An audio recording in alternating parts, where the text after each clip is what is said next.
شروع اللہ کا نام لے کر جو بڑا مہربان نہایت رحم والا ہے۔ اور حضرت عثمان رضی اللہ عنہ نے ناپسند فرمایا کہ نمازی کے سامنے منہ کر کے بیٹھے۔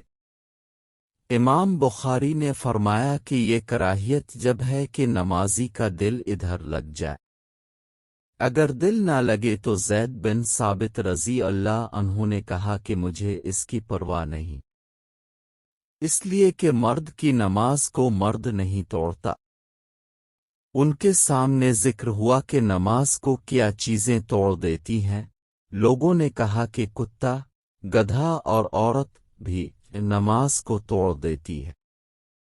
جب سامنے آ جائے، حضرت عائشہ رضی اللہ عنہا نے فرمایا کہ تم نے ہمیں کتوں کے برابر بنا دیا، حالانکہ میں جانتی ہوں کہ نبی کریم نماز پڑھ رہے تھے۔ میں آپ کے اور آپ کے قبلہ کے درمیان سامنے چارپائی پر لیٹی ہوئی تھی۔ مجھے ضرورت پیش آتی تھی اور یہ بھی اچھا نہیں معلوم ہوتا تھا کہ خود کو آپ کے سامنے کر دوں، اس لیے میں آہستہ سے نکل آتی تھی۔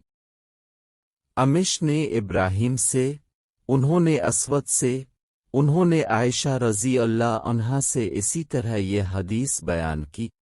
پیارے مسلمانوں، اللہ تعالی ہمیں حدیث پاک سن کر اس پر عمل کرنے کی توفیق عطا فرمائے، آمین۔